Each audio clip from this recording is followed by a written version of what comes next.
Chapter 26. Sorry.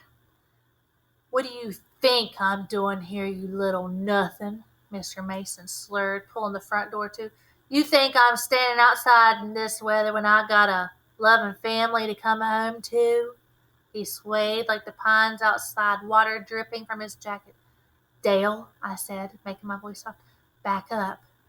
Out of the corner of my eye, I saw Miss Rose rise unsteadily to her feet. Dale took a ragged breath and stepped back. Miss Rose pulled in behind her. Mason, you're drunk, and you're not supposed to be here. He looked at her the way a cat looks at a bird, his eyes glittering. So, why don't you call that detective boyfriend of yours and complain? You think I don't know about him? He leered at her. Go ahead and call. So that was it.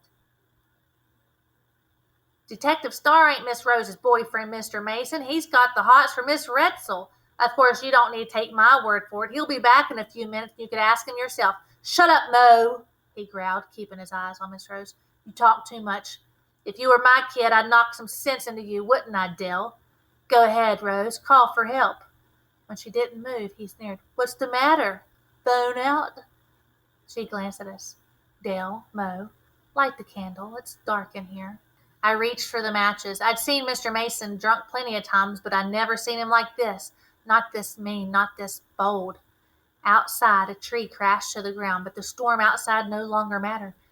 Mason, if you insist on staying, we could at least sit down and act like, Hey, boy, your mama tell you she took papers out on me? He demanded, his face. She threw me out of my own house. She tell you that? Dale's hand shook as he lit a candle. She told me you don't live here anymore. Well, today's your lucky day. I just moved back in. You, he said, Miss Rose, get me something to eat. She hesitated. I knew she wouldn't leave us alone with him. Did you hear me? The Colonel always feeds Mr. Mason when he comes to the cafe drunk. He said it sobers him up. I'll get you something, Mr. Mason. How about a PB&J on Wonder Bread? Am I talking to you? He shouted, slamming his fist against Miss Rose's bookcase and setting her red face rocking. Did I ask you to get me something? Sit down and shut up. Don't you find yourself tied up like that at loudmouth stepmothers of yours? My anger jumped like a flame to a wick. What do you know about Miss Lena? Mason, if you've hurt Miss Lena, I swear I'll... His hand snaked out, grabbed the front of her blouse, and yanked her forward onto her toes. You'll what? Get me thrown out of my own house? Daddy, let her go! Time shifted into slow motion. Mr. Mason's hand swooped down to a clean, vicious arch, slamming Miss Rose's face, snapping her head back. She staggered sideways, her knees buckling as she crashed to the floor. Dale, karate, fighting stance, I shouted. I leaped in front of Miss Rose, hands up. Mr. Mason laughed and swiped at me like a big cat. I danced back, ready to kick. Dale! Mr. Mason smirked. Dale won't help you. He's a coward. That did it. I kicked with all my might, leaning, twisting my body, and throwing my weight into it, sending a perfect round kick to the side of his knee. I felt his knee give and saw his face twist in pain. He lurched sideways as Miss Rose struggled to her feet.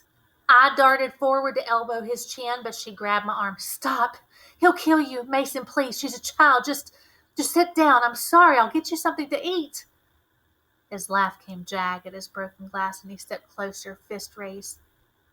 The first shot rang out, and the vase on Miss Rose's bookcase exploded. I turned. Dale stood by the Siete, face pale, Miss Rose's shotgun pointed square at his father's heart. His eyes met Mr. Mason's. Get out of this house, or I swear I'll kill you, he said. Mr. Mason's laugh wobbled thin and uncertain through the stunned silence. You won't shoot me. He stepped forward, and Dale backed up, biting his lip. He was right. Dale was bluffing. He could never pull that trigger. He will too shoot you, and I'll swear it was self-defense. Hush, Mo, Miss Rose said, her voice scared. Dale. Mr. Mason edged near. Dale eased back, stopping in the hallway door. One more step and Mr. Mason would have the gun. Then what? I looked for a weapon. Nothing. I glanced at Dale's terrified face. Pull the trigger, I said. Mr. Mason snorted. You ain't got it in you, boy. Maybe not, the colonel said, stepping out of the dark hallway and into the door. But you'd better believe I have it in me. He reached across Dale's body and took the gun. Good work, son. I'll take it from here. The colonel pointed the shotgun at Mr. Mason. Get on your knees and put your hands behind your head, you yellow-bellied traitor. Soldier? Yes, sir, I said, my voice full of tears. Find me something to tie this coward up with. He glanced around the room. Where's Lena? Isn't she with you? Fear flashed across his face like lightning. Not yet, but she will be. He glared at Mr. Mason. I said, get on your knees. Soldier, are you okay? I blinked back tears. Yes, sir. You missed seeing me in battle, I added, squaring my shoulders. Hand-to-hand combat with an assailant twice my size. A smile whispered across his unshaven face. I look forward to your report. Right now we have a prisoner to deal with. Mr. Mason barked out a laugh. Prisoner? What are you talking about? Put that gun away. He licked his rough lips. Rose, sorry if I hurt you. You just made me so mad I can't help it. Dale, could you get your mother some ice? The colonel asked. And secure the back door. Please, sir. I'm afraid I jimmied the lock on my way in. His gun hadn't wavered. Mason, on your knees. Mr. Mason bumped to the floor, hands high. Cripes, your kid kicks like a mule. He gave Miss Rose a sickly smile. I said I'm sorry. I agree, the colonel said, taking the extension cord that I yanked from the wall.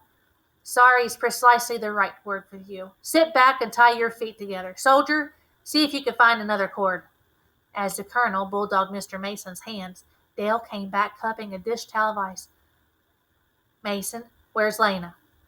How should I know? Then where's Slate? Where's your partner? Miss Rose gasped. His partner? We ain't partners, Mr. Mason said. Slate hired me to drive some pizzas to the Blylock place, that's all. He twisted like a snake on a stick. I didn't know you and Lena were in trouble, Colonel. I swear I didn't. He's lying, I said, and the colonel nodded. Mr. Mason dropped the helpless expression, replacing it with his usual hard mask. Fine, turn me in. Delivering pizzas ain't a crime. The colonel sat in Miss Rose's straight-back chair and leaned close to him. If anything happens to Lena, that's first-degree murder for Slate and for you. Mason, for God's sake, if you know anything... Try Jesse Tatum's place, he said, his voice low. Slate said something about going back there. He probably took Lena with him. Of course, I said, watching Dale's Miss Rose's eye. He moved easy and sure like he'd iced it 1,000 times. The criminal always returns to the scene of the crime. I should have thought of that. Shut up, Mo, Mr. Mason snapped. You got too much mouth. No wonder your mother threw you away. Dale froze, and I saw the colonel's hands tighten on his gun. Finally, someone had said it out loud. And out loud, the words felt surprisingly thin. I looked Mr. Mason in the eye. Maybe she did throw me away, and maybe she didn't. But if she did, she only did it once. You throw people away every day that rolls around, and it sure ain't because something wrong with them. I looked at the colonel. What's our plan, sir? He sat still and quiet as a rabbit, his long, fine-boned hands draped delicately across the shotgun. We're going to ask to borrow Rose's pinto. If she says yes, I'll wait for the storm to break, and then I'm going to find Lena. Not by yourself, you're not, I thought, but I nodded and bided my time.